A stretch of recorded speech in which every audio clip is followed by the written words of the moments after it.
Ayan, today is ano ko na to. Need na tong ikat kasi tumataob na talaga siya. At ayan, today is ikakat natin siya para matanim na din natin kaagad. So tingnan nyo naman yung stem niya, 'di ba? Sobrang haba na.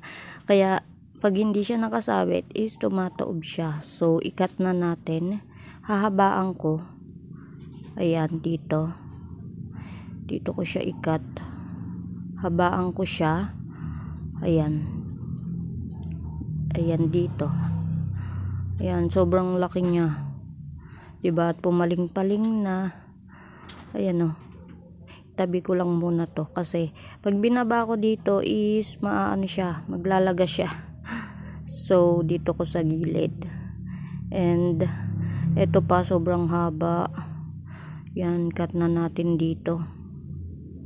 Yan, ang ganda niya, diba? Tapos yung stem niya is very matured na.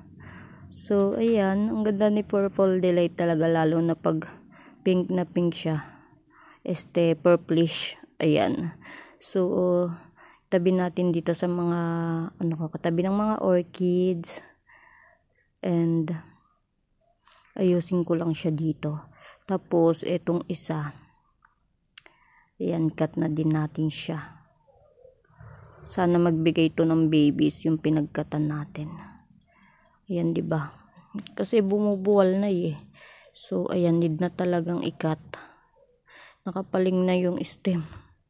Hirap na tong itanim. So lagay ko lang dyan yung dahon niya, Pearly Propa.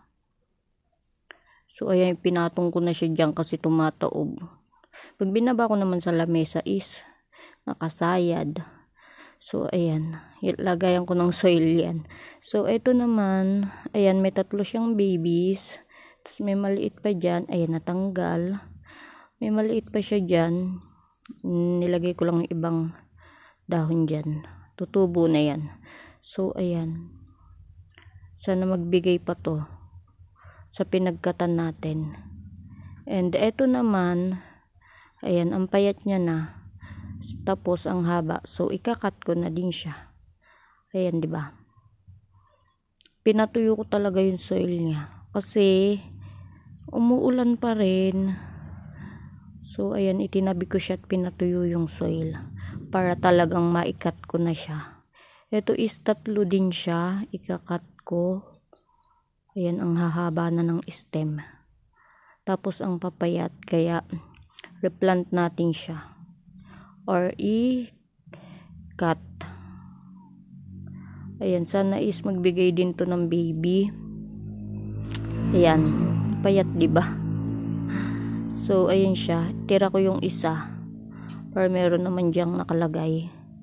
At sana is tumubo dito ng maraming babies. So ayan, ito sila.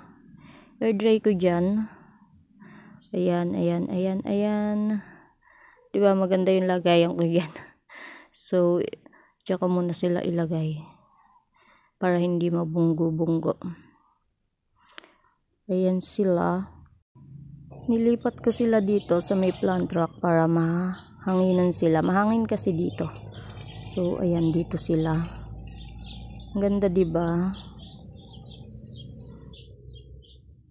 So ayan, today is i-re-repat ko na yung aking mga Purple Delight.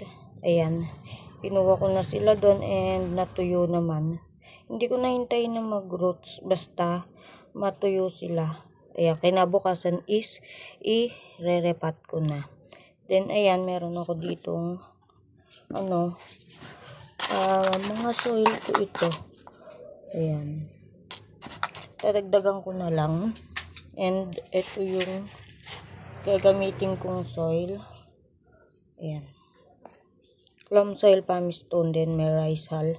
At moist siya. Ayan, moist pa. Hayaan ko na siyang moist. Na naman, na air dry ko naman yung ayan, air dry naman siya ng half or one day. Gusto ko silang pag sama-samahin. Ayan, gusto ko malalim na. Ayan. Paano ko naman ito itatanim? Ayan.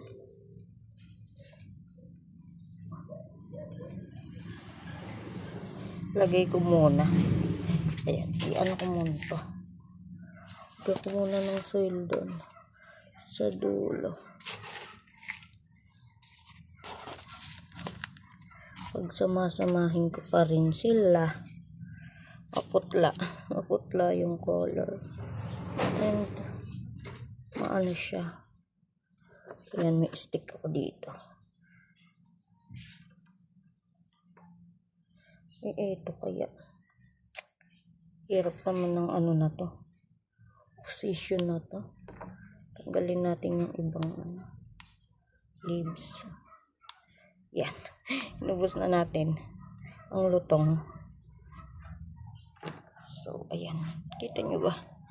So, ayan. Gusto ko kasi sama-sama pa rin sila. At gusto ko lash. Tanggalin pa natin to.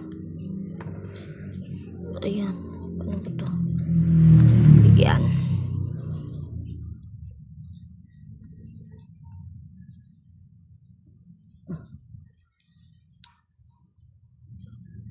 Or ito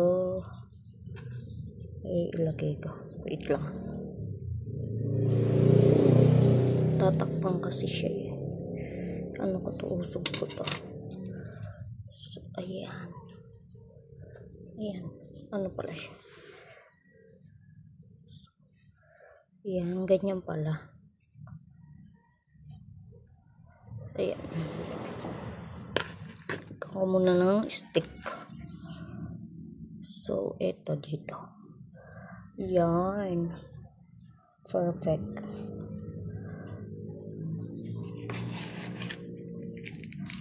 Dagdagan ko na ng soil.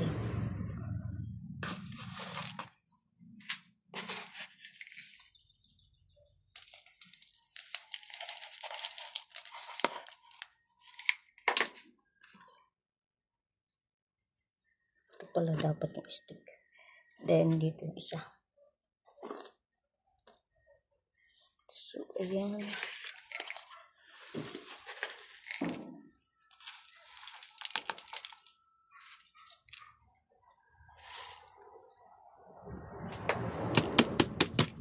Pumaling-paling kasi sila.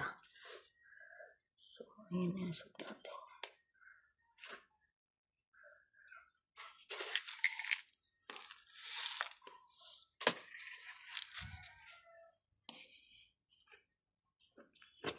Yan. Mabait naman to. Purple Delight.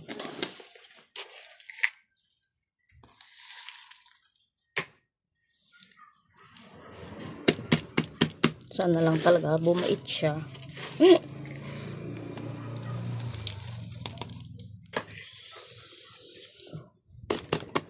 Ganda kasi na to. One of my favorite. Sobrang ganda niya kasi. Lagyan muna natin sila ng yan. Ng support. Diba gandang tingnan. Tapos,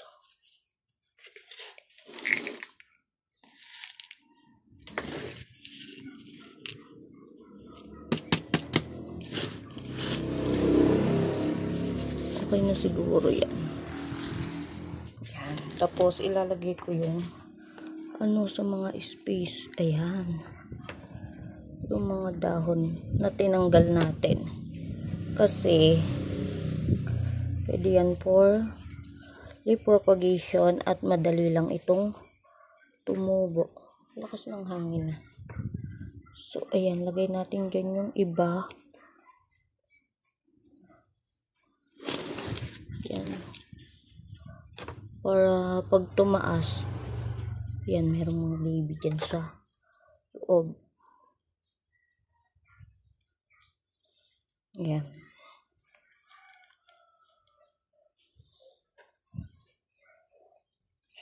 Para meron dyan sa loob tumubo. So, ayan. Okay na yun. Ayan. Diba? Ganda. Then, may isa pa. Ay! Lagay muna natin dito. Dito ko lang siya kasi maliit lang siya. Yan. Moist pa kasi yung soil. Nag-moist. Nag-moist. Okay naman siguro kasi tuyo naman yung stem. Bahala ka kung mabuhay ka. Kung ayaw mo, diwag, char. Nilaliman ko, gusto ko mala.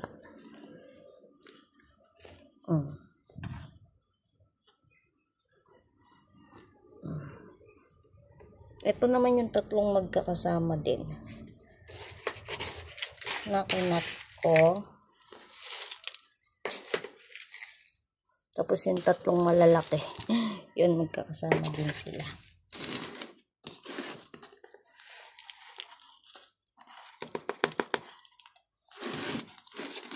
Gusto ko kasing padamihin to. Bala ko nga din ikat yung variegated.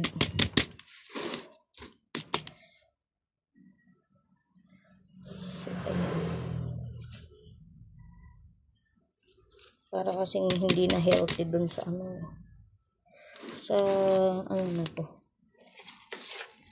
sa soil na isa. Kaya kinat ko para magka-babies din yung pinagkatan natin. Ito talagang malaki, need ng ikat kasi maano na siya. Baka mabunot pa sa sa parts niya, diba? So, i-repat na natin. Ito, ilalagay ko dun sa may vertical. Ay, sa may plant, sa may plant rock. Kasi, andun yung mga propagation ko. Andun yung, diba? Ayan, ang ganda. Andun yung ko. Andun din yung kakakat ko lang na kakakat ko lang na ghost plant. So, ayan, tapos na tayong mag-cut at sana dumami at gumanda silang lalo. So, ayun lang guys. Thank you for watching. Sobrang dali lang naman na tong alagaan. Purple Delight. So, ayan. Thank you for watching. Bye!